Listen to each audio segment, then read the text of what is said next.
apostles and elders of Great Millstone. Peace and blessing and many salutations to you elect across the four winds of this earth, pushing this word in sincerity and in truth, and shalom to believers that are out there that believe in the words of our testimony. All right, this is going to be another class, another GMS Dallas class. Okay, and today the topic is going to be 2nd Ezra, the 11th chapter. Okay, and it's quite a big chapter.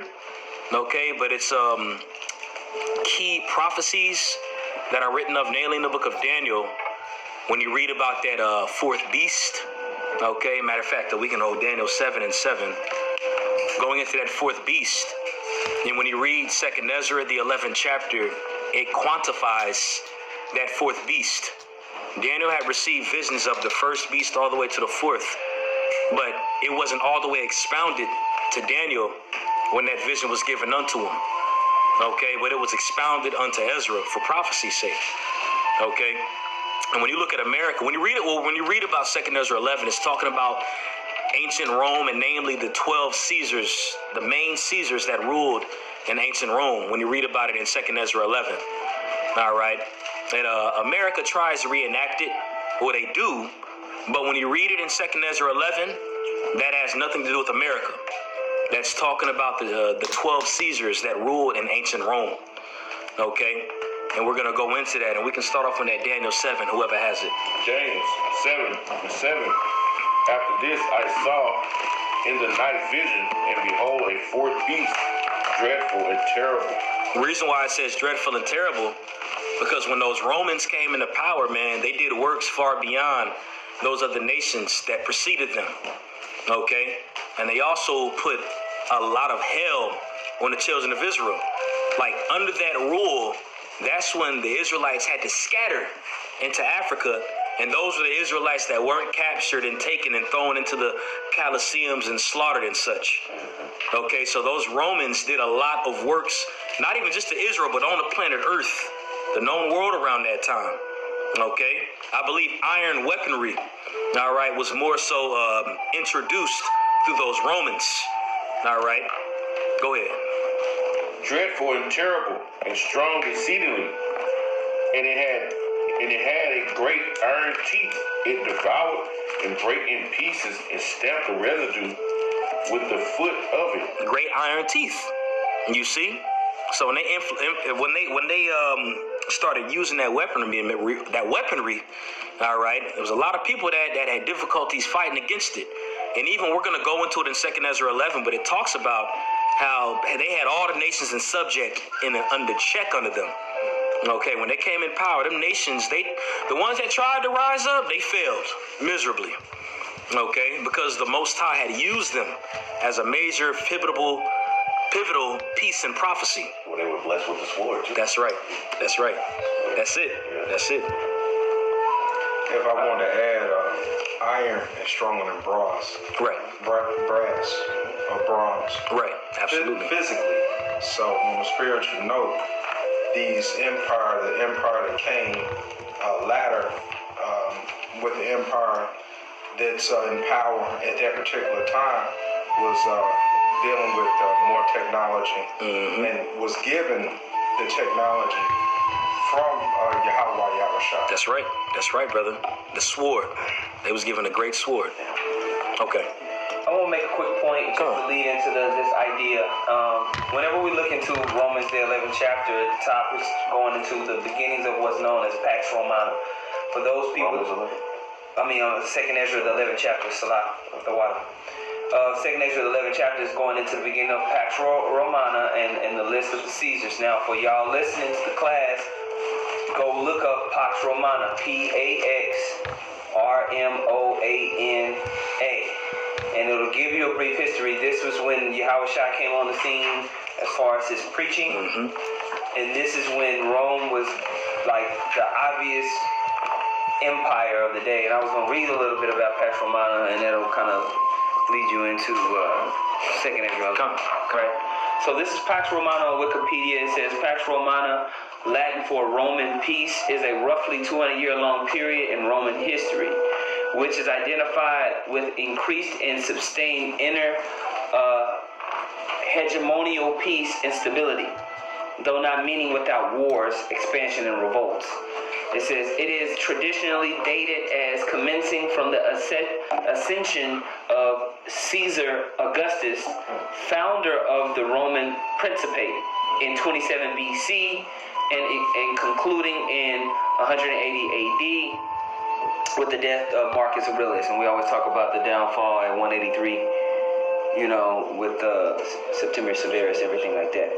It says, the last of the 5 good emperors, since it was inaugurated, that word inaugurated is another term that was taken from Rome that the U.S. presidents today use, inauguration, right? And that goes back to the Augurenes, the soothsayers that used to sit in the seat of council for the Caesars, all right? And so that's where you get inauguration. It's all about witchcraft and studying birds. That's how Rome was named. Romulus and Remus. They forecast who was going to be at the seat of power. That's right. Basically, the Augurenes. That's exactly right. And so what happened was you had the mythology behind it is that Romulus and Remus brothers, who were born of a she-wolf, right? They had a battle, and basically the Augurenes, they would watch the bird flights, and the birds landed on Romulus, saying that he was supposed to be the rightful successor or the beginning emperor, what became known as the Roman Empire. Okay, so that's where you get the term. He was inaugurated. Romulus was inaugurated, right? Interesting. So it says it was inaugurated by Augustus with the end of the final war of the Roman Republic. It is sometimes called the Pax Augustus. During this period of approximately 2 centuries, the Roman Empire achieved its greatest territorial extent, and its population reached a maximum of up to 70 million people. It says, according to Cassius Dio, the dictatorial reign of Commodus, later followed by the year of the 5 emperors and the crisis of the 3rd century, marked the descent from the kingdom of gold to one of iron and rust, right? Which goes into the Daniel. Absolutely. You know what I mean? So, Pax Romana, you can type that in and basically read that on Wikipedia and give yourself an even better understanding of the magnitude of the Roman Empire and its influence at that time. Right. Con. Man, beautiful. Man. With that being said, let's go on and start 2nd Ezra 11. This is 2nd Ezra chapter 11, verse 1.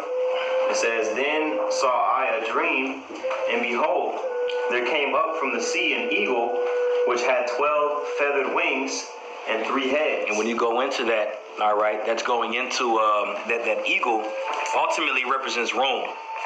Okay? And it's very spiritual that links up to Mystery Babylon right now. It links up to Esau. Right. All right. Shows you that when you read it in Deuteronomy 28, when it says we were going to be shipped off into a land like as swift as an eagle, shows you that it's going to be very similar or a reflection of Rome. Okay? And those 12 feathers are talking about 12 pivotal emperors that ruled.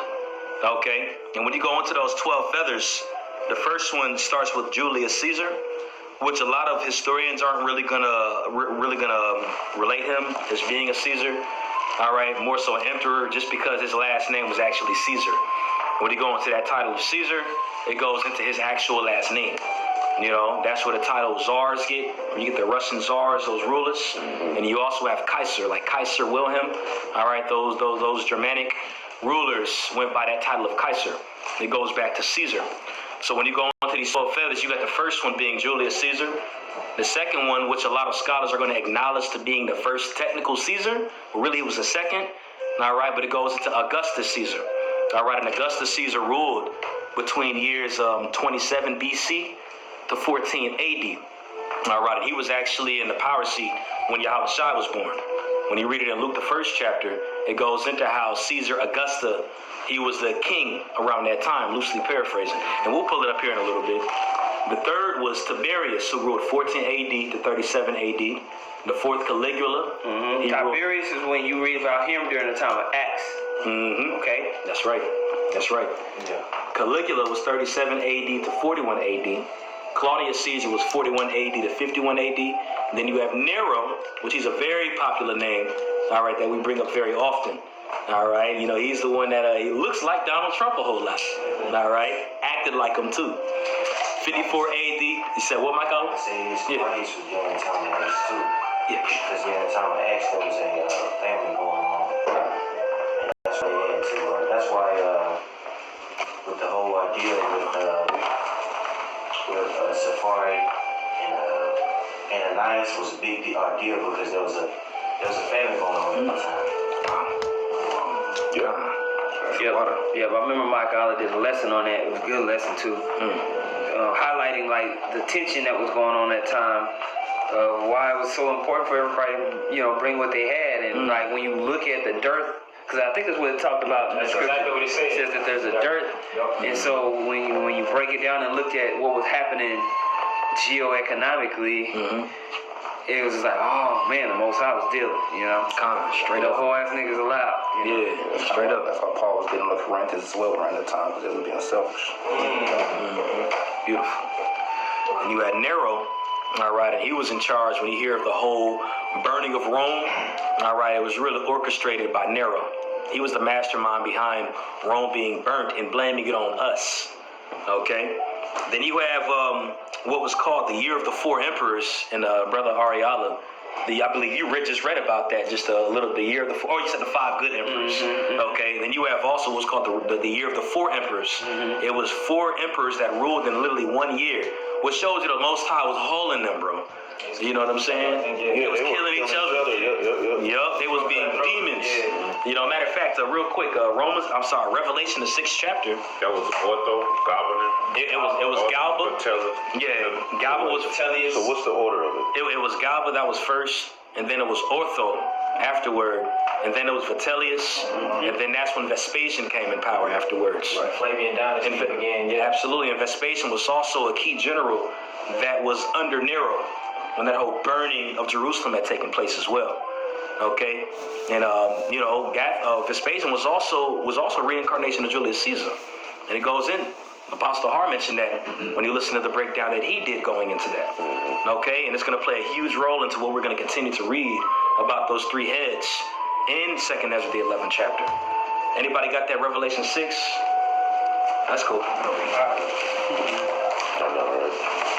This is the book of Revelation, chapter 6, and I'm going to start at verse 4. I'll read it for you, bro. Okay. Revelation 6 and 4, it says, "And there went out another horse that was red, and power was given to him that sat thereon to take peace from the earth." To take peace from the earth, and that red horse represents Esau.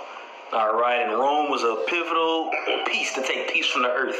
What we're about to read in 2nd Ezra 11 is what he did to take peace from the earth, what he was doing. Okay, you got it. Another thing is when you read Revelation 12, Rome is noted as a red dragon. That's right. You can tie that to that as well. Absolutely. Because again, it's no, it's wrong because it was talking about Herod trying to devour Yahushua. That's right. That's right. Come. Right. And Esau's red. You don't wrong, yeah.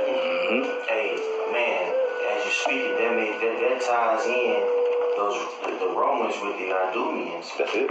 Because who is the father of Herod? Antipater. That's right. Antipater the Who Idumeans. got his way in by being a counsel for John Hyrcanus II. That's right.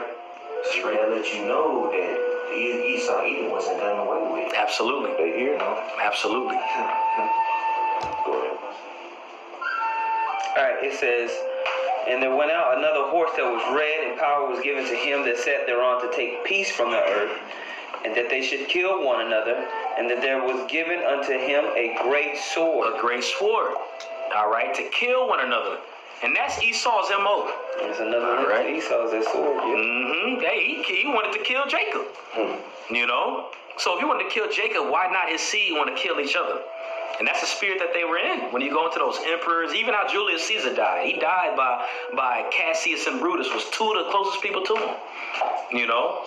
And that whole stigma stuck, especially when we read about these 12 men. Okay? That was it on that precept. We can continue on. Actually, yeah, we can continue on. It's broke down the 12 feathers and such. Incarnation from Cain to murder. Absolutely.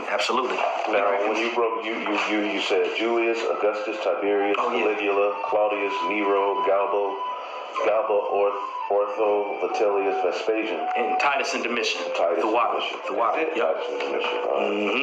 And Vespasian. So Matthew 12, where it said, divided for themselves, a kingdom divided That's right. won't stand. But them dudes, these guys, these three in the middle, I think a couple of them killed by the Victorian Guard too. It was, it was Esau, man.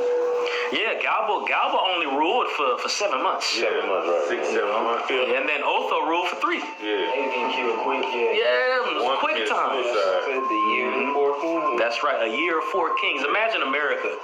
You got 4 presidents in 1 year. You see that? Absolutely, especially right now, man.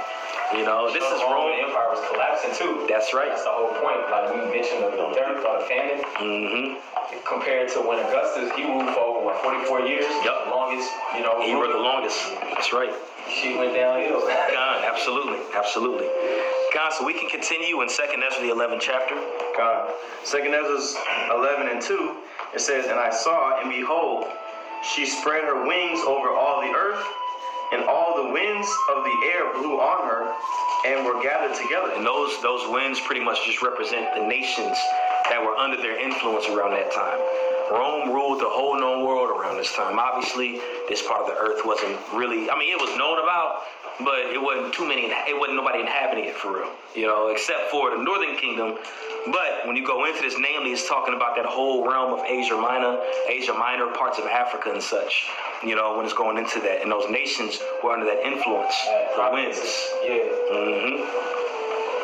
Verse 3, it says, And I beheld, and all of her feathers there grew other contrary feathers, and they became little feathers and small. And it's going to expound on those contrary feathers the further we go into this lesson. That's why I'm not going to go into it heavy right now. Just for the lesson's sake, we can go and continue. Verse 4, it says, But her heads were at rest. The head in the midst was greater than the other, yet rested it with the residue. All right. Now, when you go into those 3 heads, and it's going to further expound on that later on in the chapter 2.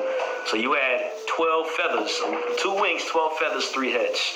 All right. Those 3 heads within themselves still go into those 12 feathers, because you add Julius Caesar.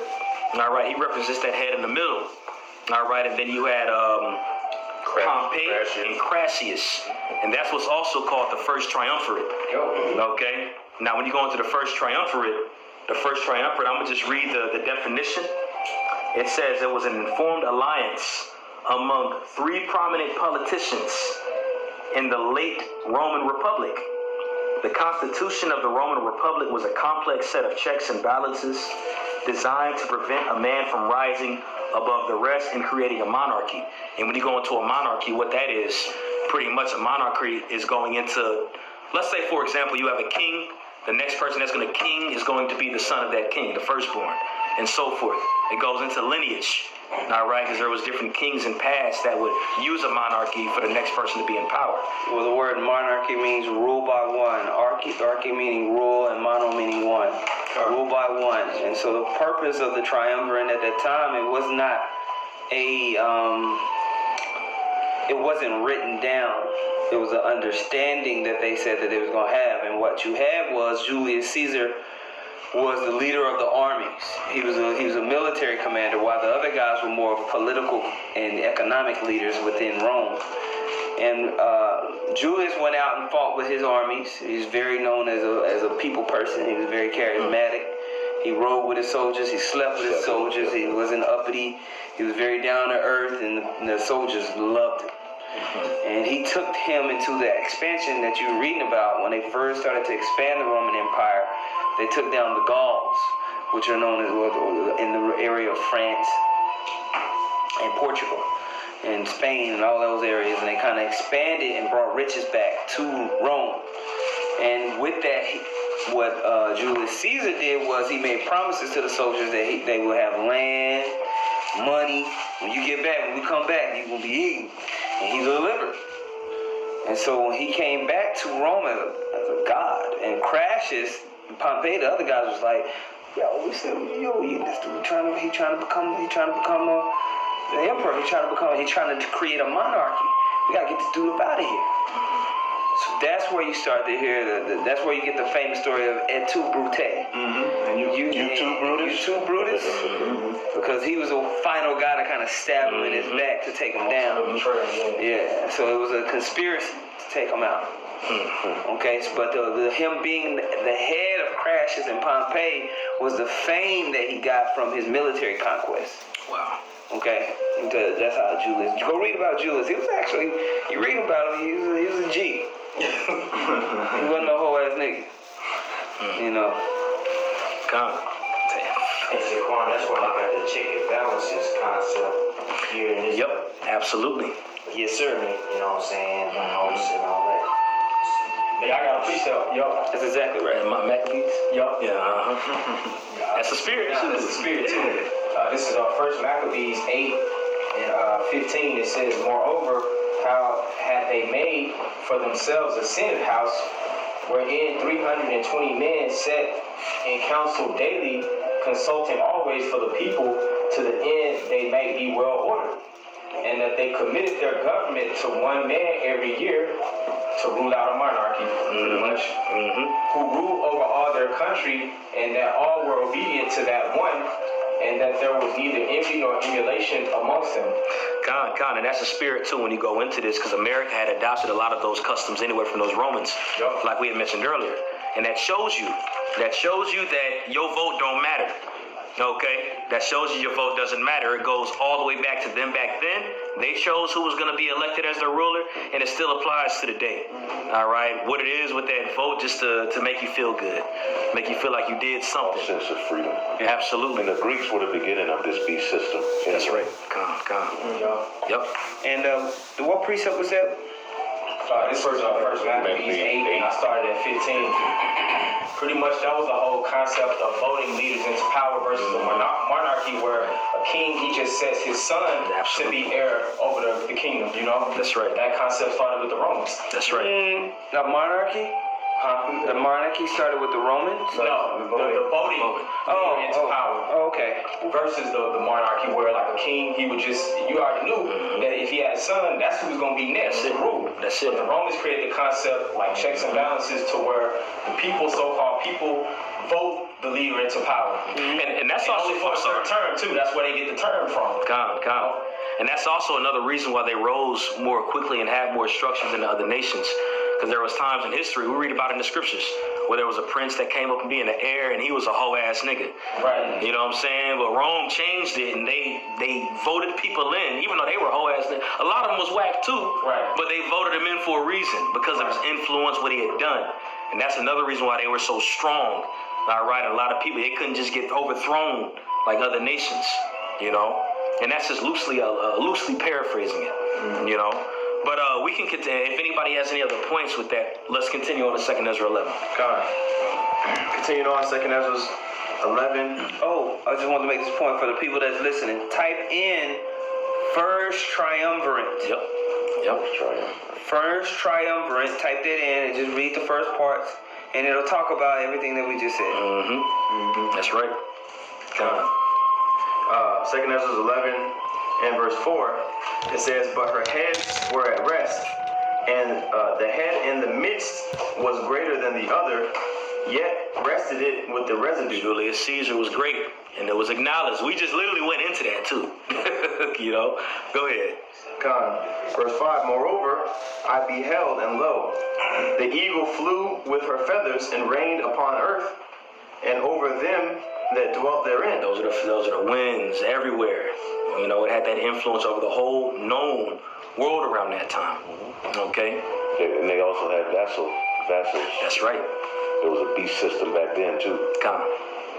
This was the first beast system, and then America reiterated it through this system. That's right. It says in verse 6, and I saw that all things under heaven were subject unto her, and no man spake against her. No, not one creature upon earth. Right, they had that much influence. We just read earlier in Daniel chapter 7 that they were given, it was a beast having iron teeth, and they subdued the nations. Okay, now don't get it twisted. It wasn't like those vassals that the elder just mentioned didn't try to conspire to come up against them, but just know that it didn't work. You know what I'm saying? It did not work at all, because we just read about the influence that they had, the power that they had. You know, and also the brother just mentioned earlier as well, the Most High had gave them that power to subdue the nations. Okay, so there was people that fought up and that tried, okay, but it didn't work. You know, they had to play their role in prophecy, just as everybody has to play their role in prophecy. That's why Babylon the Great, it took so long to gain stature, which is America, and now we're seeing its fall, because it had to fulfill a particular measure. One thing that we all have to remember is when there were particular kingdoms that was ruling, the Lord had done it. Okay, that's why the scriptures also loosely paraphrasing goes into how the Most High set us up one king after another, a nation after another. You know, Daniel talks about how the Most High will raise up the bases of men. These are the Edomites. These are the bases of men right here. Okay, but the Most High allows particular nations to rule to fulfill the measurement. All right, he's very calculated. All this is written anyway. So they had to play their role in prophecy for us to be here to do what we're doing today. You know? All right, precept. Come. This is Daniel chapter 2, verse 40. It says, the fourth kingdom shall be strong as iron, for as much as iron breaketh in pieces and subdueth all things, and as iron breaketh all these, shall it break in pieces and bruise. Yeah, even when you go into iron, bro, it's virtual. I ain't gonna say it's indestructible because it can break. You know, but iron has to be, when it's forged, it has to be forged in a very peculiar way. You know, so it won't be broken so easily. You know what I'm saying? Carbon as well. It has to be forced with carbon in order to make steel. The iron does. Okay. The water. That's a bet. Spirit is brothers in. Well, that's what you have. You take the iron ore and you mix it and you create steel weapons. And yeah, by the time that it was unmatched. Yeah, that's right. Beautiful. You was about to say something too? You pretty much broke it down. You said it already. Okay, this is back in 2 Esdras chapter 11 in verse 7. It says, and I beheld, and lo, the eagle rose upon her talons, and spake to her feathers, saying, watch not all at once, sleep everyone in his own place, and watch by course. Go ahead, next verse. Verse 9. But let the heads be preserved for the last. Preserved. The Most High preserved it. He had set them up for their times. When you go into the eagle speaking, and it's saying to the feathers, let everyone have its part at their particular time. That goes into all 12 couldn't rule at the same time. And earlier, went into all the different emperors and even the time spans that they had ruled. Okay, so the Most High had established certain ones to rule for this period of time, that period of time, this period of time, and so forth. Okay, so that's what it means when it says, like the brother just read, all right, it says, Shalakia, what verse was that? Verse 8. It says, verse 8, watch not all at once, sleep everyone in his own place. Sleep everyone in his own place. All right, certain of them weren't weren't set up to be in power yet. Okay? Augustus had his particular time to rule. Tiberius had his set time to rule. Claudius and such. That's what that means when you go into that. There's a progression. That's right. Go ahead. It says in verse 10, and I beheld, and lo, the voice went not out of her heads, but from the midst of her body. And I numbered her contrary feathers, and behold, there were 8 of them. Now, when you read this ain't talking about 8 extra feathers on top of the 12. This 8 is talking about of the 12. All right, these contrary feathers were also mentioned earlier in the chapters going into the small feathers. Okay, and all that's talking about is just the Roman rulers that didn't have, I don't want to say necessarily as much influence, all right, but they didn't rule as long as particular other ones. Okay, go ahead. It says, and I looked, verse 12, and I looked, and behold, on the right side there arose one feather, and reigned over all the earth. And those are those particular rulers that ruled in their set order and arrangement. And the same followed with the left wing. The same order and arrangement the Most High had them set up to rule in. Go ahead. it says, and reigned over all the earth, verse 13, and so it was that when it rained, the end of it came, and the place thereof appeared no more. So the next following stood up and reigned and had a great time. Had a great time. That's talking about Julius. That's talking about Augustus. Verse 12 is talking about Julius. Yeah, that's that feather. And then Augustus, the water.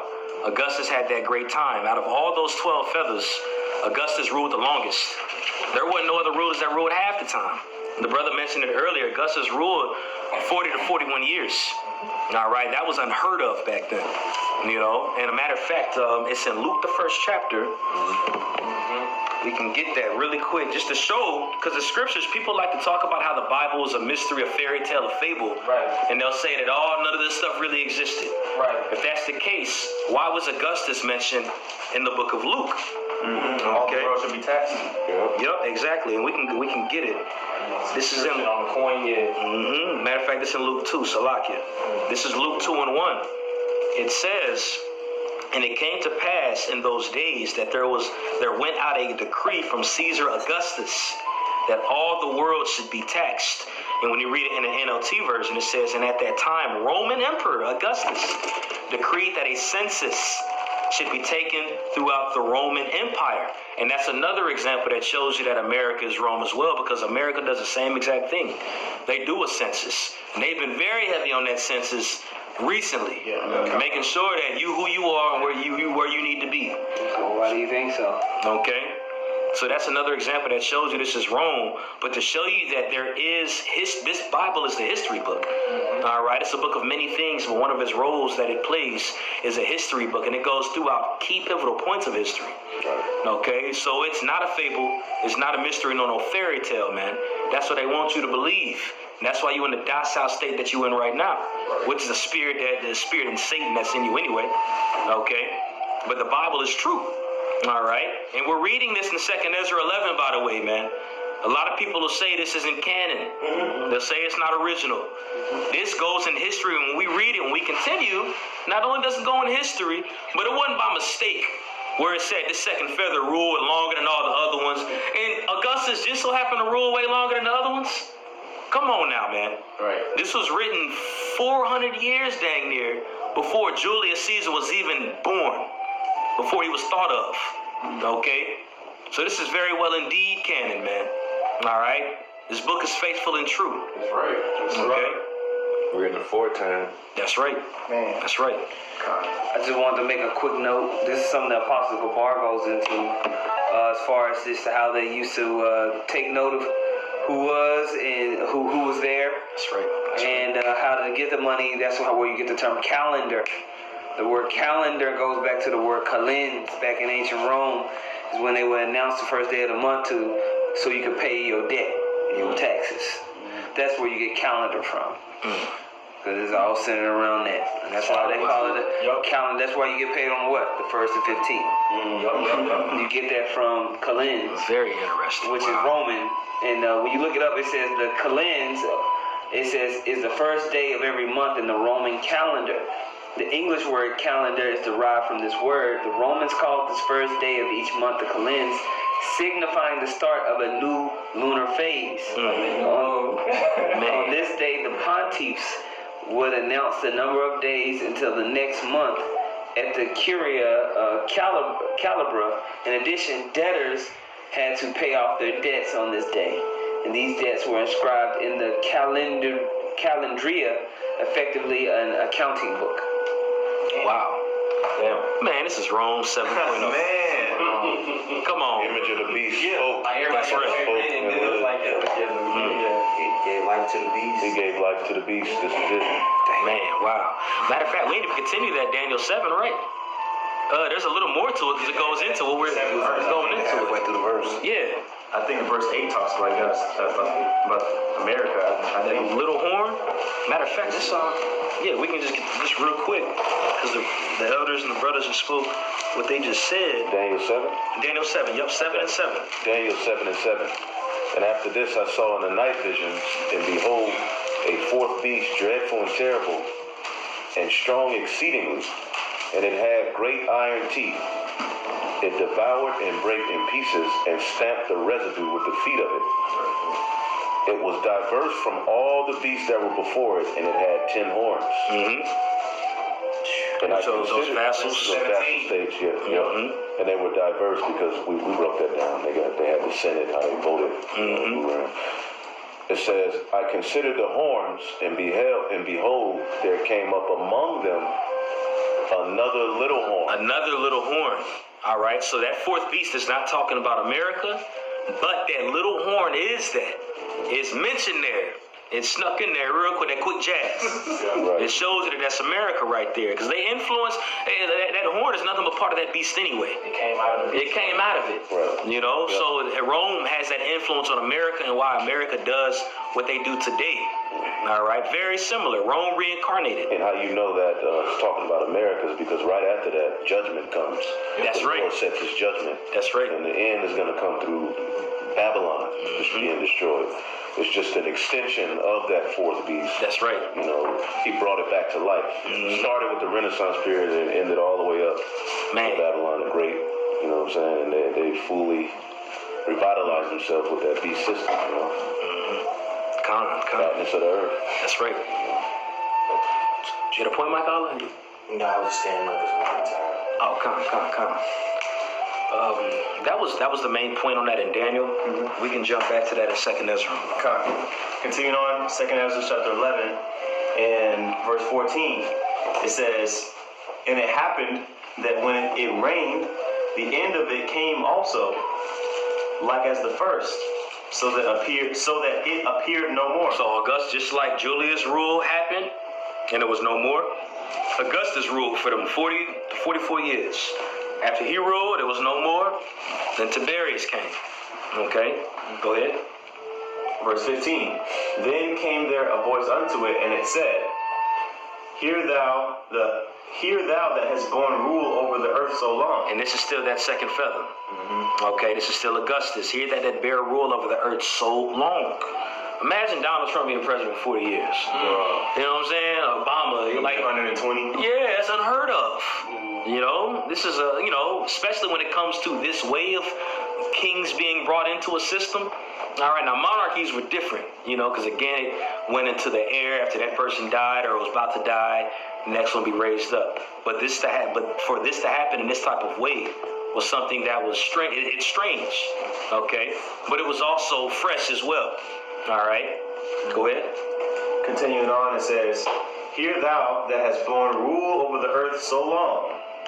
This I say unto thee, before thou beginnest to appear no more. There shall none after thee attain unto thy time, neither unto the half thereof. Not even half. And Tiberius was close, all right, to half. But it's still, if it wasn't half, it was right at pretty much dang near half. Okay, but Augustus ruled the longest out of all the 12 emperors of Rome, those 12 Caesars.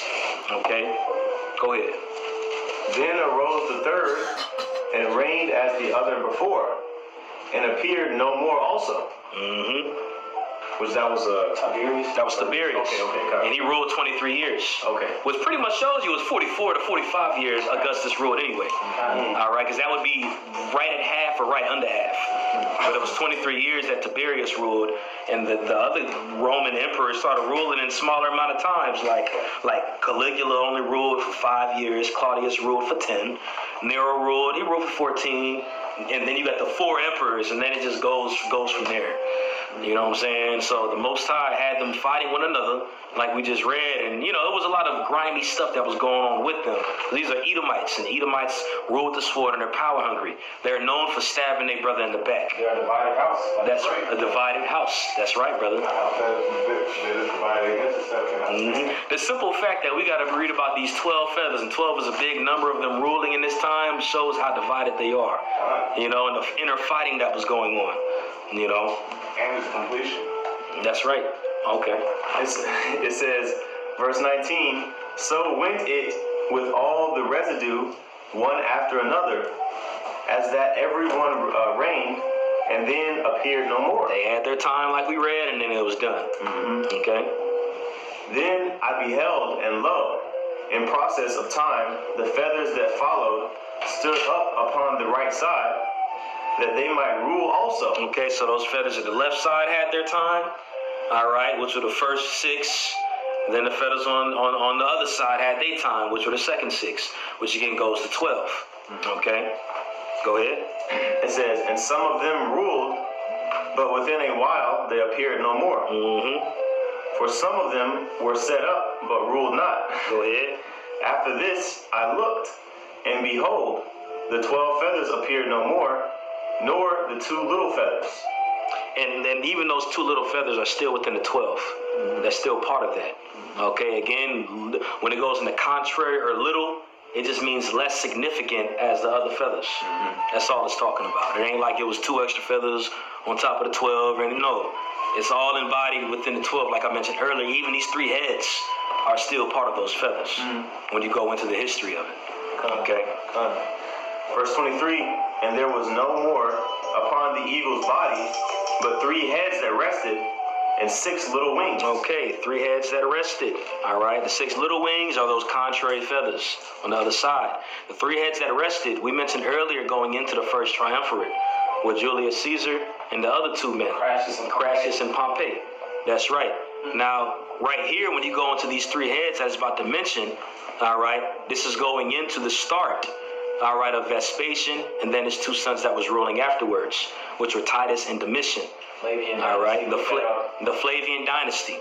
Okay, when you go into that word Flavia or Flavius, okay, that word actually means blonde or yellow, which shows you that they are Edomites. Like from Herod. All right, like yeah. Because the Lord said he looked like a fox, so he probably had like a like a light kind of tone. He was like one of them yellow bone cats that had that. Cause you know Herod was he looked like a light skinned Jake, right? But he was an Edomite. Yeah. You know. And more so his characteristics. He had the characteristics of a fox. Right. You know, that was Amalek. That was those fake Jews all over. Straight up. You know that. And John, that's crazy. Our forefathers was cursing their asses out. God. That's right. That's right. Man, matter of fact, I got the definition of Flavia. That's heavy. Let's talk about Esau, man. These are Edomites. Yep. And the proof is that it's an eagle. Yep. You know what I'm saying? I mean, it's very clear. Yeah. Prophetically, this ain't Japhet. Prophetically, this is Esau. God. When you go into it, I typed in Flavia, meaning of Flavia, and it says blonde, yellow hair. Wow. You know, goes into that. And there's also a book. There's a book that's called Madden's Jewish Coinage. All right, and it just goes into just history of coinage and other things that apply to ancient nations, not even just the Jews. So what? Come. And when you go into that book, there's a particular page in that book, and it's titled the Princes of Edom, and it goes into different coins. And those coins, when you read it, it says the faces of Vespasian, Titus, and Domitian. All right, and that's in a book called Madden's Jewish Coinage. All right, in that page, it calls Titus, Domitian, and Vespasian princes of Edom, which are another examples that show you that these are the Edomites. And just because we say blonde hair, blue eye doesn't always mean that an Edomite has to necessarily have blonde hair, blue eyes, but that's one of their MOs. When you go into a so-called white person, you think blonde hair, blue eye. Like when you watch that movie Ali, I ain't want to pray no blonde hair, blue eye Jesus. You know what I'm saying? Ultimately just goes back to Edom. Obviously, Edomites can have brown hair, brown eyes, whatever. But it goes back to the so-called Caucasian. All right, and that's the natural look that they have. Okay, the pure leopard, blonde hair, blue eyes. Yeah, gone. Yeah, that's it. That's the. Hey, Sean. It's the picture. Verse 22, the 2 little feathers says Titus and Domitian. Yeah. Yeah.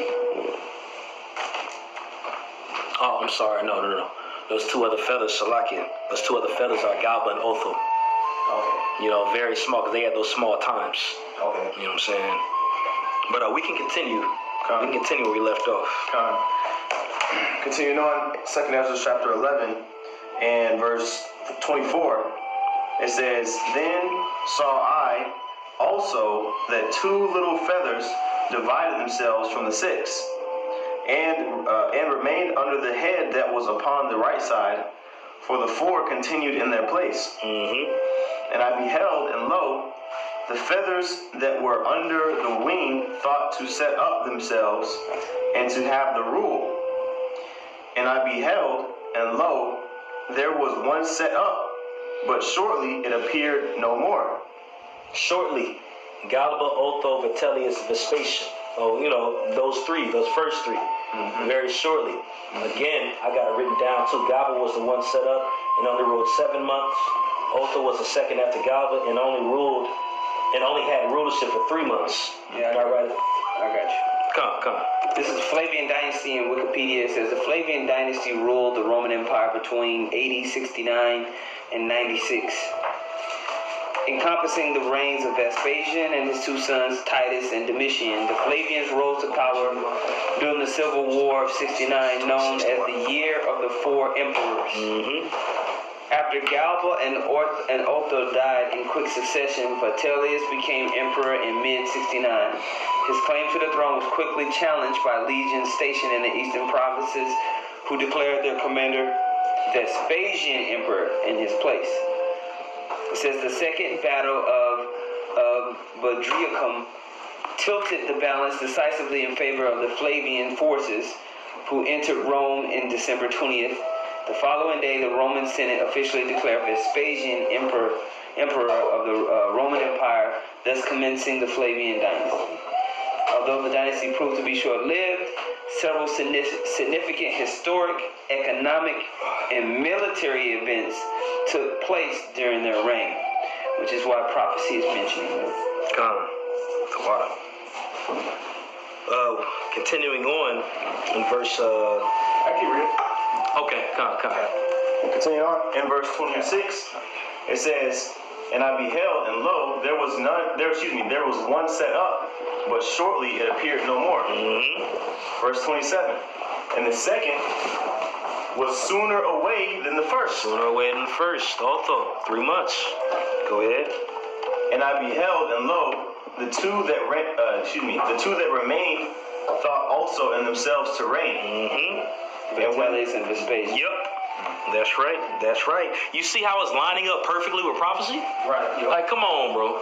Can't tell me this book ain't just, there was regular people that just thought to just put this together. This is inspired by the Most High, man. That's right. Matter of fact, in Peter, just to pull this precept out, bring this, to aid in the spirit of things. Actual history book. That's right. I believe it's in 1 Peter 1 and 20 or 2 Peter 1 and 20. They were moved through the, yeah, 2 Peter 20. Yep. This is the book of 2 Peter chapter 1, verse 20. I got it. Read it. That's all. All right, here. That's cool.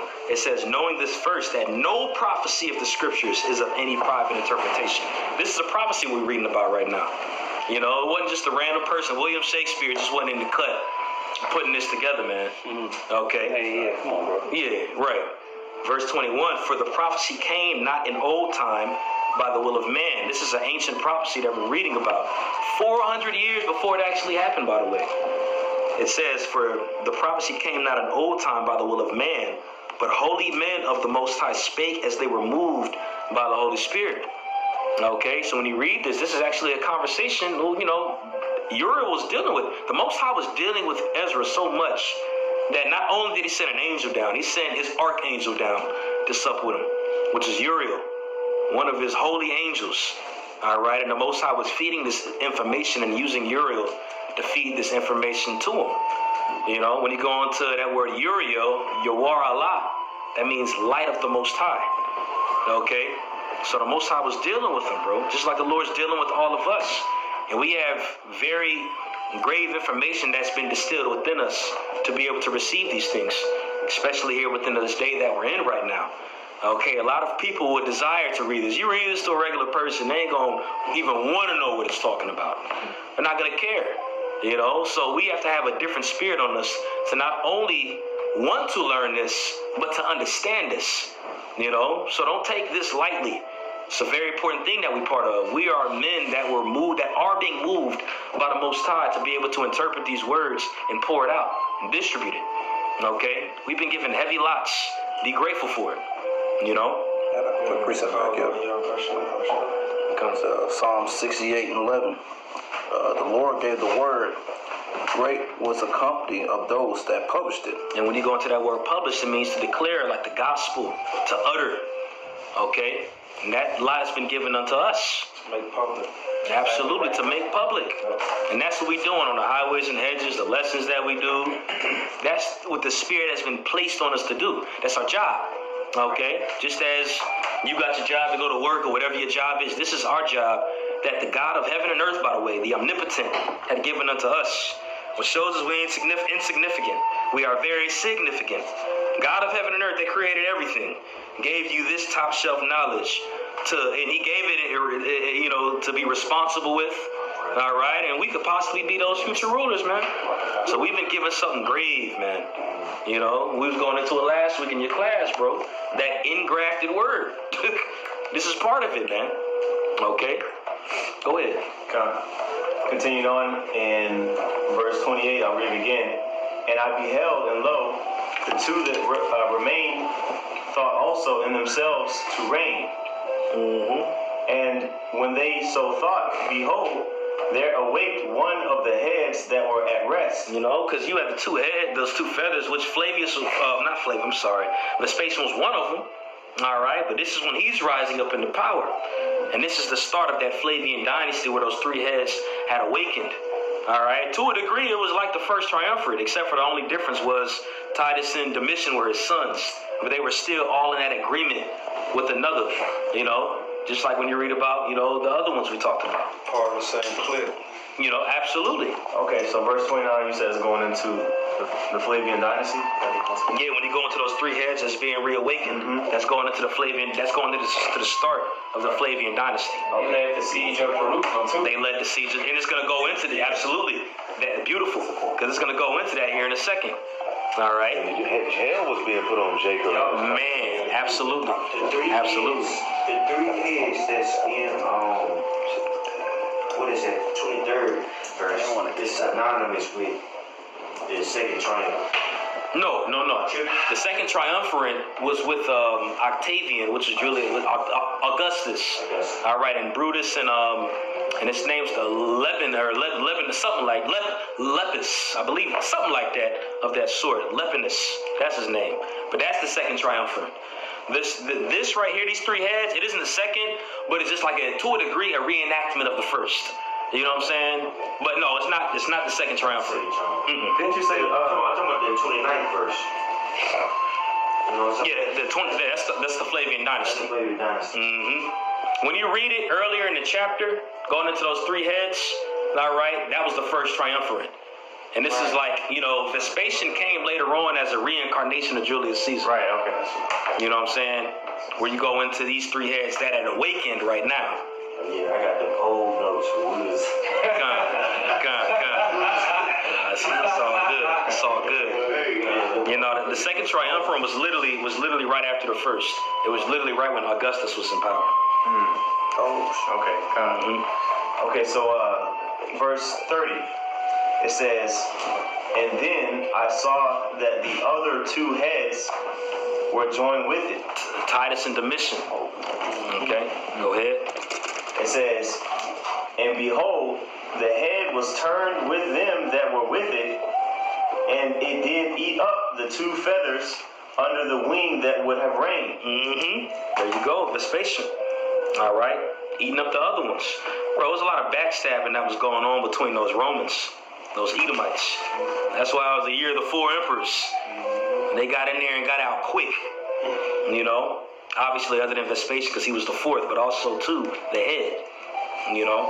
Go ahead. So who was it that ate up the two feathers? It was Vespasian. Okay, because we're gonna read about the other heads that ate another one up. It says, verse 32, but this head put the whole earth in fear and bear rule in it over all those that dwell upon the earth. Yeah, this is going into the hell that they was putting on Jake as well. All right, the brother mentioned earlier, starting with 66 AD. All right, starting with 66 AD to 70 AD. All right, that's when you had the siege of Jerusalem. Okay, and that's also written in when you go into the writings of Flavius Josephus. Okay, he goes into that in grave detail when you read about that in that book. All right, it just wasn't quick. It took time. It took a few years to actually siege Jerusalem and go in there. All right, they had to cut off food supply, water supply, dig. They literally dug under. You know, it was a lot that they was doing. Okay, but they was putting the earth in hell, starting with us. You know, matter of fact, Babylon the Temple too, if I could say, it brings that narrative out too, and it says names too, Vespasian and his son Titus in the 28 function, the Flavian dynasty. You know, that's right. From the Babylon the Temple too.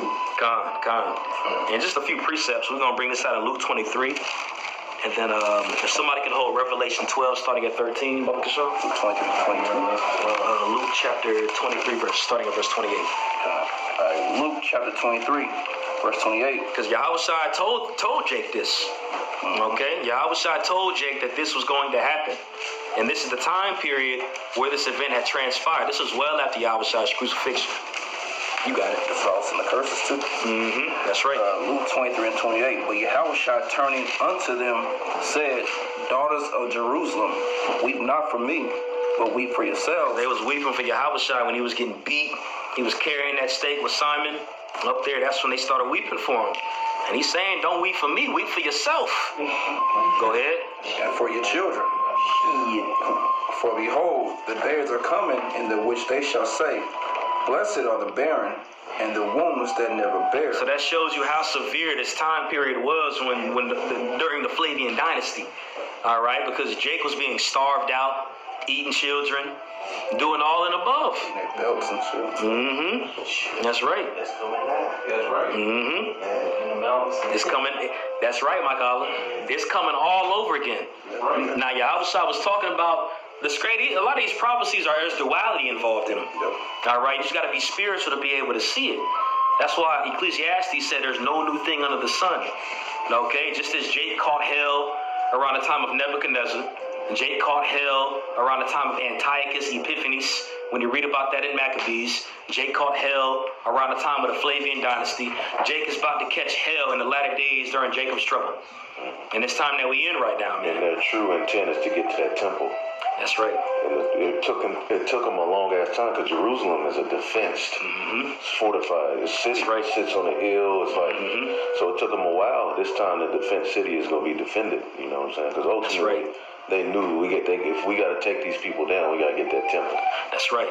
They knew. You know what I'm saying? That's a great point. Yeah. That's a beautiful point. That's why they're going to try to put a mark. Namely, they want to get at the temple. That's beautiful. Yeah. You know, because when that's gone, it's over. It's over. No way to sack a spiritual temple.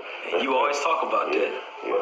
We are the spiritual temple. Absolutely. That's why they're trying to attack us. Absolutely. That's why they want to put a chip inside of you to defile that temple. Defile the temple. Just like even around that time period, I forgot what emperor that it was. I believe it was Caligula. He wanted to put his actual statue inside of the temple back before. You know, and there was actually conflict going on back then within that. There was even strife. You know, certain scholars will say there was even strife that was going on between the apostles for it. You know what I'm saying? But he wanted to put his own image within the temple, which he succeeded at that. Because it was physical anyway. Okay, but that's why they want to put that chip inside of you to do it all over again, just in a more dynamic fashion. Dynamic and subtle at the same time. To the carnal man. Go ahead, Tasha. I got you. This is underneath Caligula, in the Encyclopedia Britannica. Going down, it says Caligula pursued his pretensions to divinity further in the summer of 40 AD. He ordered his statue to be erected in the temple at Jerusalem, but under the suave persuasion of Herod Agrippa, Caligula countermanded this potentially disastrous order. Okay. The Roman populace had by now grown weary of this mad and unpredictable tyrant, and several conspiracies were formed against him. In January 41, 4 months after his return to Rome from Gaul, Caligula was murdered at the Palestine Games by Cassius Chaerea. tribune of the Praetorian Guard. The Praetorian Guard was always used to hit niggas. God, They hit potential. God. Hey, Some good movies on the Praetorian Guard. for water for that, because I got it mixed up with the image of jealousy that was in the temple where I said it was erected in there. That's what it was. The water for that. And Go ahead, Deshaun. going into what you were going into about them when you put the mark in you, there's a precept, I just can't remember it verbatim. How does it go? It says, he that defileth the temple of the Most High, to him I shall surely destroy. Okay. So that's them trying to force that mark. Con. So con. That's your part. That's your part. Beautiful. We can go back into this in 2nd Ezra 11 unless you got a precept. I was still. You just doing one that Luke was at it. Oh, yeah. Revelation 12 as well. That's right. That was pretty much it on that Luke, where they said they want the mountains to fall on us. Okay, yeah, I read that part. Yeah. Okay. Luke 23, middle 29. Blessed are the barren and the wombs that never bear, and the paps which never gave suck. Then shall they begin to say to the mountains, fall on us, and to the hills, cover us. Because a lot of people, especially, I'm going to say this, the people that aren't in the know, these regular, I should say, bystanders, they're going to bear witness to a lot of death. Like the prophecies go into, like the curses go into that the brother mentioned. They're going to eat their kids. They're going to go above and beyond to try to make sure that they're self-sufficient, self-satisfied. That's why we going to have joy in that day where everybody else sorrows. That's why the scriptures say, thy sorrow shall be turned to joy. When they are in sorrow, we're going to be in joy. All right? And it said, they shall be hungry, but my servants shall eat. Okay? Goes into how the elect are going to be taken care of around this time. Okay? That was it on that one right there. You got that in Revelation 12, right? I got that. Come on. Verse 12. And yeah, chapter 12. Verse 13. Starting at verse 15. Earth help a woman. 13. Yeah, starting at verse 13. Okay. Right. This is Revelation 12 and 13. And Aslaki Yaka and Yashawamba mentioned earlier, when you read about this dragon here in Revelation 12, it's talking about the Roman Empire. All right, and we read earlier in Daniel 7 that this little horn that came out of that beast is an extension of that Roman Empire, which is talking about America. So you're going to find little clues in here about America as well, but namely, it's going into the Roman Empire, which is that dragon. Okay, go ahead. Revelation 12 and 13. And when the dragon saw that he was cast unto the earth, he persecuted the woman which brought forth the man-child. Persecuted the woman which brought forth the man-child. That woman is talking about Jerusalem. Okay? Talking about Jerusalem. And the man-child, namely, is talking about Yahweh Shai. That's the man-child. Okay? Go ahead. And to the woman were given 2 wings of a great eagle, that she might flee into the wilderness. Now, this is a different eagle. Okay? And those 2 wings are going pretty much just going into just the southern kingdom that fled into the mountains, that fled into Africa, the ones that were able to escape, by the way. And because not all Israel fled out. They didn't have the opportunity to. A lot of Israelites died. There was millions of Israelites that died under the Flavian dynasty. Those Israelites that were captured in 70 AD, all right, when they seized in there and taken it and went into the temple, sacked the temple, took all the gold, a lot of them were thrown into those gladiator pits and mauled by lions, mauled by champions, and they suffered heavy persecution even after that. Okay, it was millions of Israelites that died that were taken captive under those Edomites around that time. All right, so Jacob was catching holy hell around this time. Okay, and then those that were able to escape, all right, is which we're fruit from technically.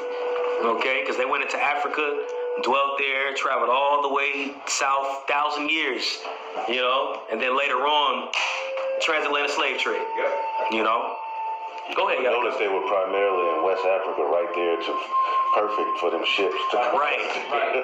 All coastal, Like, what were the odds of that? Yeah. Straight up. But it makes sense because Israel's on the coast.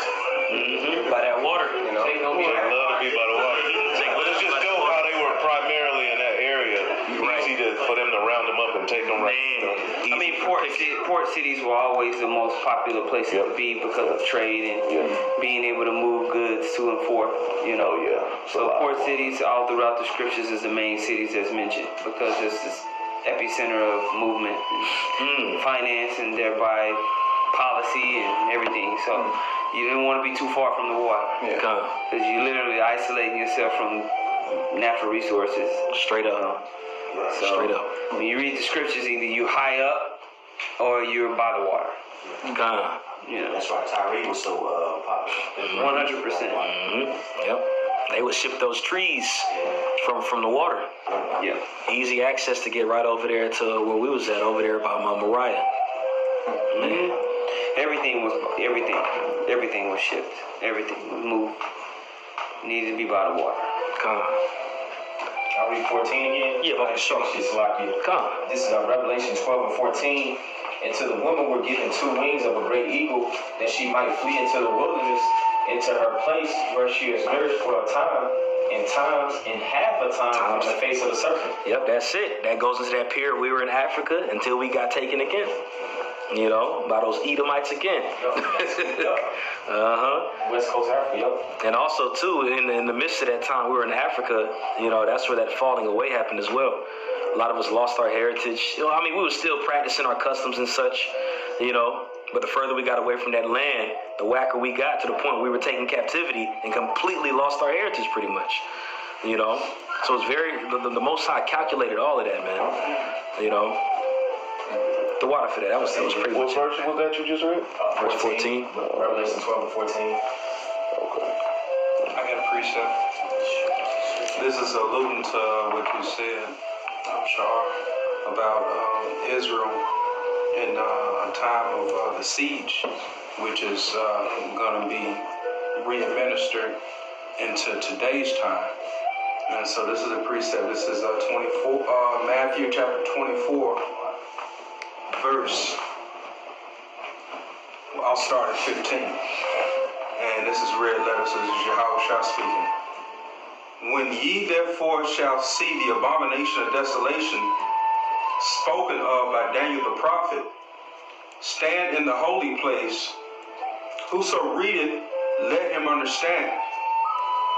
Then let them which be in Judea flee into the mountains. Let him which is on the housetop not come down to take anything of his house. And that abomination of desolation always goes back to when they sacked the temple. Okay? When you go into it with Titus, really with Vespasian, they went into that temple and took everything out of it. You know, destroyed it utterly, literally utterly.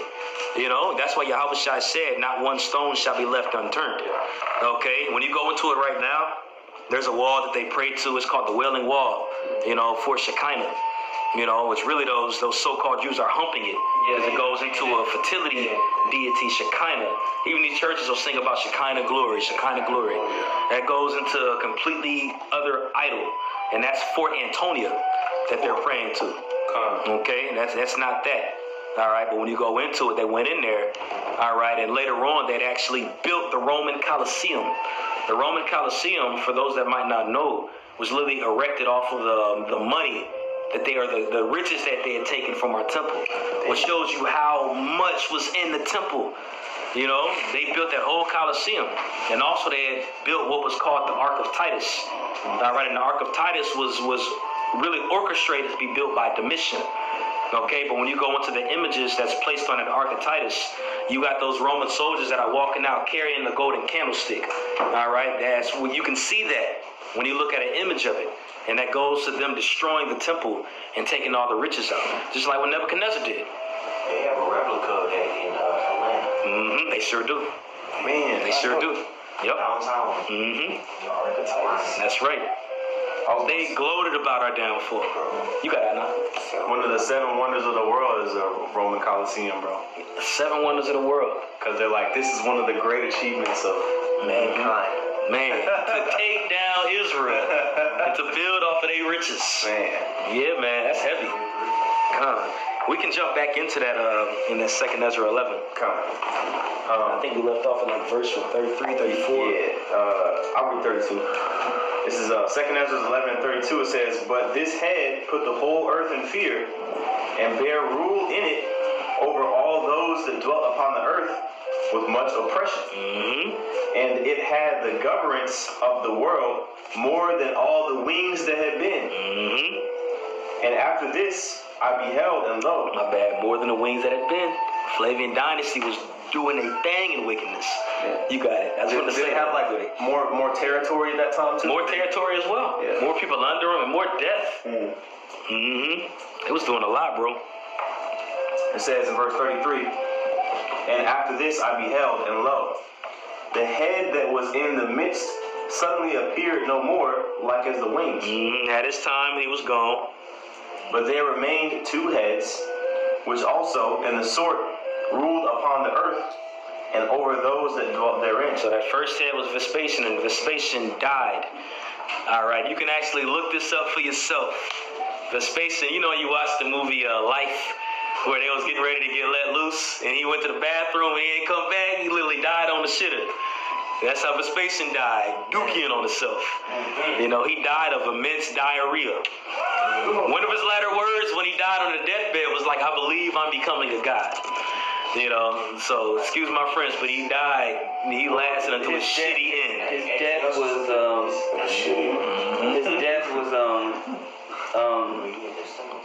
I don't even want to go get the Bible. basically it's rumored that he died of like some stomach cancer. It's rumored that like someone poisoned him. There's multiple kind of like stories about how he actually died of the issue that he had. Whether it was some type of viral disease or whether he actually got poisoned, because when you read about Vespasian, because that was Titus's son, right? Vespasian was the father. Vespasian was the father. There was a lot of just controversy going on in that time, and you know, whether he was going to be accepted or not still was up in the air. He had his campaigns where Titus was fighting for him. Yup. That's right. Titus was the son fighting the Jews. Right. Yep. Yeah, yes. Fighting the Jews. Yes. And so there was a lot going on with that, you know. So you'll get different accounts on how he died. That's right. Whether it was natural causes or whether he was actually poisoned. It's up in the air. Yeah, that's right. Nigga was bloated. He bloated with dookie on his sheets. Yeah, he was through. All right, bro.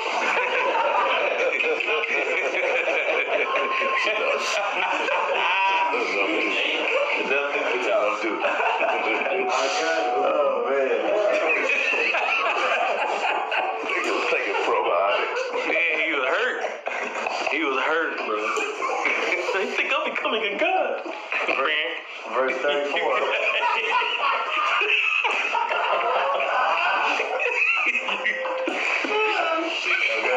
Okay. Second Esdras chapter 11, verse 34 says, but there remained two heads, which also in the sort ruled upon the earth, and over those that dwelt therein.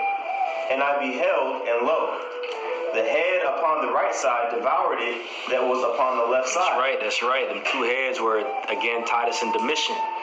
All right. Now, certain people will say that Titus, there's different theories that are out there of how Titus died. Certain people will say he died in a fire.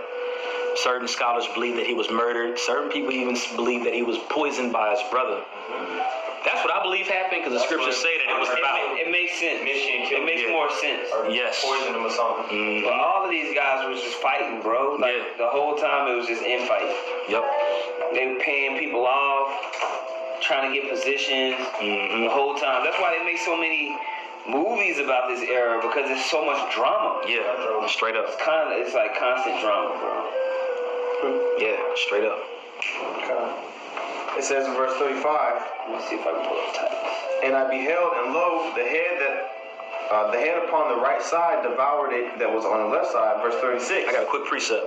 Second Ezra 12 and 28. It says, for the sword of one shall devour the other, but at the last he shall fall through the sword himself. That's right. All right, and that's going into those two. When you read about the 12th chapter, it is a breakdown of the 11th, you know, but it's not fundamentally. Well, it is fundamentally broken down. This is the more complex version of it, because we actually know who these people are. Okay? It says in verse 36, it says, then I heard a voice which said unto me, look before thee, and consider the thing that thou seest. And I beheld, and lo, as it were, a roaring lion chased out of the wood. A roaring lion chased out of the wood. Okay, so this is after the brother of the Sharvaqua pointed out earlier that this is a little snippet of America's judgment too. Okay, a lot of these prophecies have to do with duality. Generally, this is talking about Rome, but America is that little horn that came out of this dragon. Okay, so Yahweh Shai represents this lion that came out of the wood. Okay, and by the way, This is the only other reference, okay, that you read about, which also shows you the validity of the Apocrypha. Because when you go into the Lion of Judah written in Revelation 5, in the scriptures that we have today, without the Apocrypha, that's the only mention of Yahushua being described as a lion. All right, other than this here in 2nd Ezra 11 and 12, which again shows you the validity of the scriptures that we have right now, the Apocrypha. All right, this is the only other references Yahushua being a lion here in 2nd Ezra 11 and 12. Okay, you can type in lion on the blue letter, and the only one that will refer to Yahushua is Revelation 5. Okay. So so basically that lion coming out, chased out of the wood is Yahushua. That is Yahushua. And he's returning to a Rome. He's returning to the second Rome. Right. That's right. Because when you read Daniel's 7th chapter, he comes right after that little horn rules. That's right. He does, speaks great things. That's right. Then he goes in and out of different time frames, and how he even went into how they would wear us out. This form, that little horn wore us out. Straight but up. That's where Yahushua returns. When you look at prophecy, That's right. if you look at prophecy, it all ends through that little horn. That's where the Lord sends his son. When you read Daniel the 7th chapter. Right. Right? Absolutely. Yeah. That's when Yahushua returns through that little horn. That's right. After that little horn's rule, Yeah. that's which is proof that that's Esau. Man. Because the end of the world. Absolutely. Absolutely, brother. That's right. Or 7. Beautiful. Yeah. I got a question. Yeah. About this scripture, you said that about that lion. It's Jeremiah 4 and 7. The lion is coming up from the Now that's talking about Nebuchadnezzar. Right. Okay. Yeah, that's Talking about Nebuchadnezzar. Because when you read Daniel the 7th chapter, that beast is likened to a lion with wings on it. You know what I'm saying? That's right. You know, the Syrian Babylonian Empire. Nebuchadnezzar was actually a Syrian. He was a Syrian. That's right. I got a precept though too, with just to show that lion right there is talking about Yahushua. This is 2nd Ezra 12 and 31. And the lion whom thou sawest rising up out of the wood and roaring and speaking to the eagle and rebuking her for her unrighteousness with all the words which thou hast heard, this is the anointed which the highest hath kept for them and for their wickedness unto the end. Which shows you again that little horn right there is a miracle. Right, because we will be raised up too. The Lord will send the Holy Spirit down after that 3 days and a half, and we will go out and prophesy. That's also a part of that lion rebuking. That's right. We will be prophesying, man. We will be chanting this bitch down, standing in great boldness. So it's the Most High Yahushua and the elect men who have the new song. They're gonna speak it into existence. Right. That's right. They're sent to be, to speak it. You know what I'm saying? But the Lord, Yahushua gave us the word here in this captivity. That's right. That's You right. said that was in 2nd Ezra 12 and what? Yeah, 12:31, and I'm in the middle of 32. Oh shit. It says, this is the anointed which the highest hath kept for them, and for their wickedness unto the end. He shot, because remember, he's rebuking that eagle, like the other said, which shows you that this is the reenactment of that eagle pretty much. That's right. He shall reprove them and shall upbraid them with their cruelty. Judah shall be in the neck of his enemies. That's right. That's right. 49. Verse 33 says, for he shall set them before him alive in judgment and shall rebuke them and correct them. You know, makes you think of in Proverbs, it goes to a cruel Lord, shall loosely paraphrase and rebuke them, which is talking about Yahushua. All right, the Most High is coming with violence, he's coming with violence, man. Okay, he's coming with threats. Okay, it's a threat that we utter and rebuke, and these are threats, man. Yeah, he's coming to devour. That's right. God. Make a promise. That's right. Because when you read Daniel 7, remember it just jumps to the Ancient of Days. That's the Most High setting his judgment, opening the books. And he's going to send Yahushua to get them who are written in the book, but it says one likened unto the Son of Man.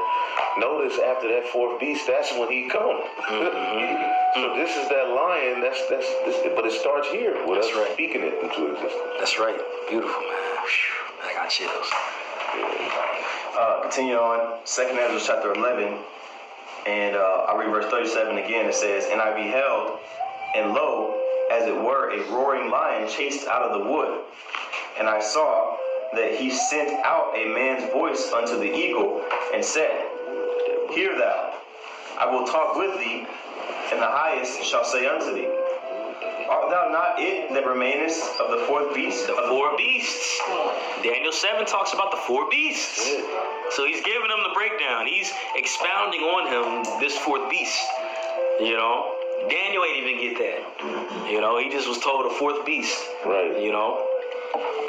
I mean, he went in a little bit, but not like yeah. this. You know what I'm saying? Absolutely. He showed him a lot of what he would do. Daniel was actually fucked up by the vision. He was like, damn. Yeah. He was sick to his stomach. Mm-hmm. He watched it, he saw, you know, the shit that was going colors. Yeah. You know. That's right. That's right. He saw all this shit in TLC. He was like, oh no. He saw Jake through. Yeah. Like, he saw the beast ruling. Mm-hmm. That's right. That's right, bro. Chasing waterfalls.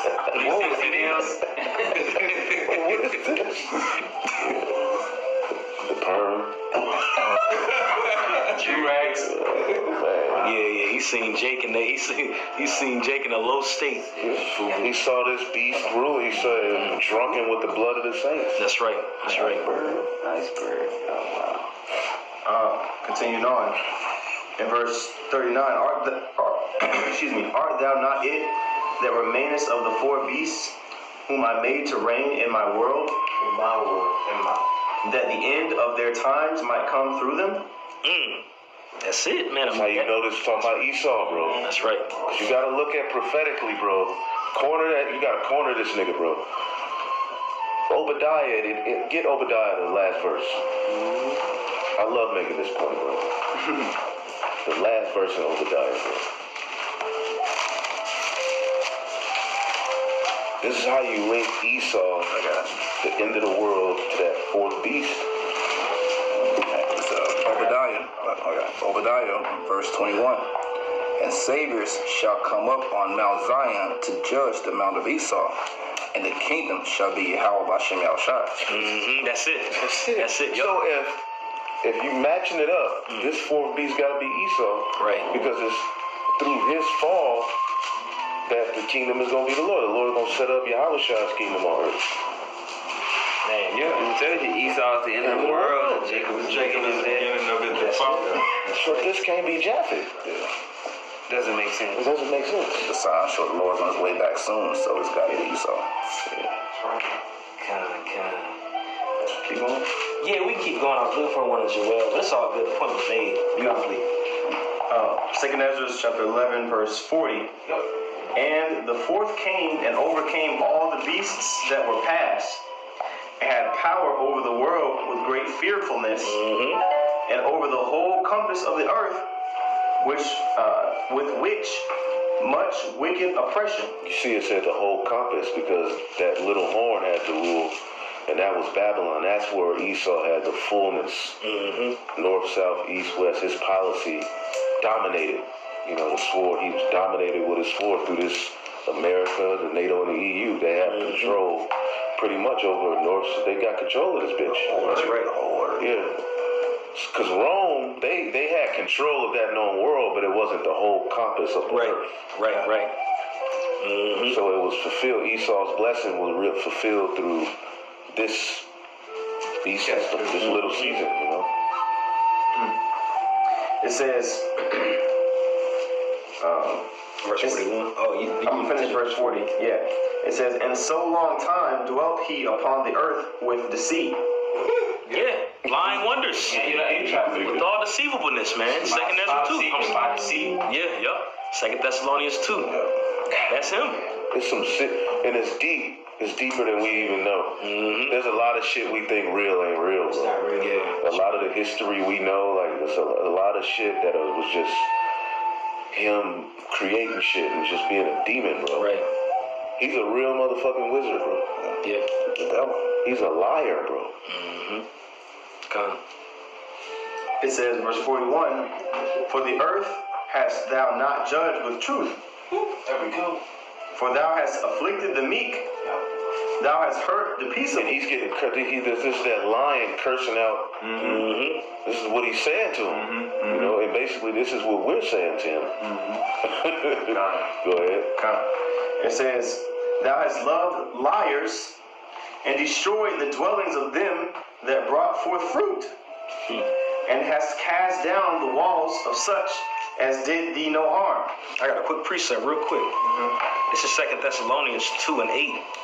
And then shall that wicked be revealed, whom the Lord shall consume with the spirit of his mouth, that we were going to earlier, and shall destroy with the brightness of his coming, even him whose coming is after the working of Satan, with all power and signs and lying wonders, and with all deceivableness of unrighteousness in them that perish, because they receive not the love of the truth, that they might be saved. Under that witchcraft that he's putting out there. You know? Pseudoscience. That's right. What precept was that? That was 2 Thessalonians 2, starting at 8 and 11. Okay, I have a precept too, if you don't mind. Yeah. This is Psalms chapter 55, verse 20. He hath put forth his hands against such as be at peace with him. He hath broken his covenant. The words of his mouth were smoother than butter, but war was in his heart. His words were softer than oil, yet were they drawn swords. So that's Esau's overall general mindset, is just to take over. You know, to use his sword to deceive, or to use his tongue to deceive, and use his sword to, while you turn around or while you trusting him and got a little sliver of hope that he's not gonna kill you, thrust you through, man. So I will. Yep, that's right. And that was Psalms what? 55 and 20. Ric Flair spirit. Come. This is Ecclesiastes chapter 13, verse 7. It's like verse 7, it says, and he will shame thee by his meats until he hath drawn thee dry twice or thrice. And at the last, He gonna put you through that hamster wheel, man. He gonna work you to death. Rat race. Yup. Hey, you remember when Thomas Jefferson was president? man, He was doing so much wickedness, bro. He had Jake working dang near literally all day and gave them like 3 hours of sleep. You know, constantly, bro, wringing us dry. well, he did say that they didn't need rest. Right. They were free. That was a common understanding of the Edomites back then. You know, that we didn't need rest. You know, we didn't show emotion. We were 3/5 of a human being. Yeah. You know. Well, just to finish it out, it says, and he will draw thee dry twice, even thrice, and at the last he will laugh thee to scorn afterward. Man, tax you. You know, tell you that you the problem. Make America great again. You niggas is crazy. That's what he do, bro. Points the finger, bro. It says, when he seeth thee, he will forsake thee and shake his head at thee. Keep on that. Yeah, come. Continuing on, 2nd Esdras chapter 11 and verse 43. Therefore is thy wrongful dealing come up unto the highest, and thy pride unto the mighty. That's right. Go back to that Obadiah, the 1st chapter. You know, that pride, that pride is on fleek. You know, He took it there. he took it there. Man. Revelation 11 talks about, Revelation 18 talks about his sins has reached all the way up to heaven. That's right. You know, man, the Lord has stored all of it. I mean, he got it written down anyway, but he literally set them up to be the perfect devil and is about to overthrow them in a way dramatic fashion. That's right. You know?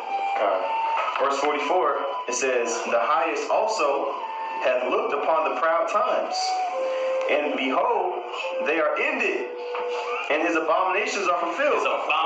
144, his abominations are fulfilled, bro. The Most High will have them at that perfect time, right when they about to fill their belly, then shall they be put in straits. Their abominations are fulfilled. And then, real quick, 2nd Ezra 15, that's cool, I got it right here. I was holding for y'all. Oh, that's the spirit. Come. 2nd Ezra 15, and I believe on 5. Behold, saith the Lord, I will bring plagues upon the world, the sword, famine, death, and destruction. For wickedness hath exceedingly polluted the whole earth, and their hurtful works are fulfilled. Hurtful works are fulfilled. Okay, that's that wickedness being fulfilled. Through this bitch. That's right. That's right. We at the end, man. Rejoice, bro. According to prophecy, this gotta be it. This gotta be it, man. In my opinion. I believe so too. Prophecy is the only way, man. Yeah, That's right. Because there's no book on the planet that speaks about prophecy. It's got to be it. That's right. That's right, man. It's times we look at everything Esau's about to do, the guillotine, all the stuff that he's done, and it could be like, damn. But Revelation 18 says, rejoice, ye holy apostles and prophets, for the Lord hath avenged you. You know, we in the time of salvation. We ain't in the time of our destruction. We've been through that already, man. When you read in Ezekiel 35, it talks about the iniquity of Israel goes into the being fulfilled. You know, it's the Lord is getting ready to take us home, bro. Right. We in the time of salvation right now, not in Jacob's trouble. You know, we shall be saved out of it. Yeah. So when you look at this, for those of you that are listening, and we're talking about these things, one of the points that Elder Yashwamba made was the realization of how detrimental Esau's influence is on the earth. Not only to us as a people, so-called Negroes, Latinos, and Native Americans, but to the Most High's creation in general. Because the creation of the Heavenly Father is precious, and we are set to dominate it, or rule over it in righteousness. And because of Esau's wickedness, the Heavenly Father's creation, something that is set to be eternal, like the seasons and plant life and life in general, is set to just reset itself over and over, just like your body. So it's set to just be in an immortal state. Underneath Esau, it's dead. So we read this in 2nd Esdras, the 15th chapter. You read this in Obadiah. You go to Isaiah, the 24th chapter, where it talks about how this person is ruling. You combine that with Isaiah, the 14th chapter, and what we read about in Revelation 18. You get a bigger picture of why the judgment that's coming on the planet Earth is so large and powerful. That's right. Okay? Yeah. And that's what we're reading about. We're not just reading about an entity of Esau, this guy that's red and hairy. No, he's grown himself into this dragon, into this beast system. And we get a glimpse of that system as we read 2nd Esdras, the 11th chapter. Its scope, how policies is running all through it, how dynamic they ruling. When you go and actually look at the history of these 12 Caesars, you're going to be up all day. There's so much that happened. Right, and we're not even talking about the Greeks. Right. And the Romans make the Greeks look like a joke. Right. You know what I'm saying? And the Greeks showed their head. And the Greeks showed their whole ass. That's right. So, yeah, man, the Most High's got heavy judgment. You know. That's right. I have precepts back up. Revelation 11:18. And the nations were angry, and thy wrath is come, and the time of the dead, that they should be judged, and that thou shouldest give reward unto thy servants the prophets, and to the saints, and them that fear thy name, small and great, and shouldest destroy them which destroy the earth. Boom. That's it. He gonna get it. Keep going to okay, 2nd Esdras chapter 11, verse 45, it says, and therefore appear no more, thou eagle, nor thy horrible wings, nor thy wicked feathers, nor thy malicious heads. Hey, malicious means with insidious intentions, man. You know, with very wicked ideas and intentions, bro. Wickedness is finna be through, bro. Hey, that's why you read it in Proverbs 29th chapter. Goes into when transgression, when wicked is multiplied, also transgression. When the wicked are multiplied, you know. So yeah, when Esau got in power, man, showed his whole ass. And it's gonna take another being, a cosmic being from another dimension to come and put an end to it, man. You know, the greatest story of all time. You got it. It says, nor thy malicious heads, nor thy hurtful claws, nor all thy vain body, that all the earth may be refreshed, and may return, being delivered from thy violence, and that she may hope for the judgment and mercy of him that made her. I'm talking about Israel, man. All right, so it's going to take Esau all the way from being a devil to fulfilling that role for the Most High to send his son Yahushua back so we can have dominion on the earth, you know. But yeah, I mean, that was, unless anybody got any points or whatever. Cool. All right, well, hey, look, that was 2nd Esdras, the 11th chapter. Lord's willing, it was edifying.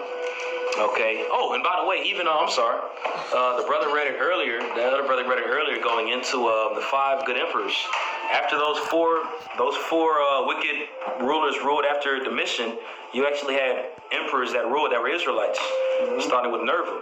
You know, and that led on later on into what was called the Holy Roman Empire. Later on, with Constantine and them, was called the Byzantine Empire. But after that, that's when Jake pretty much started ruling ancient Rome as well, just as a footnote. You know what I'm saying? But that was pretty much it. I got one real quick. Come. Psalms 85 and 11. Truth shall spring out of the earth, and righteousness shall look down from heaven. That's how the Spirit is down upon us. That's why the truth is coming out. That's right, bro. The only way out of this. I don't see no way. That's right, bro. That's it, brother. Come. The Lord's will, it was edifying. We want to give all praise, honor, and glory to Yahweh,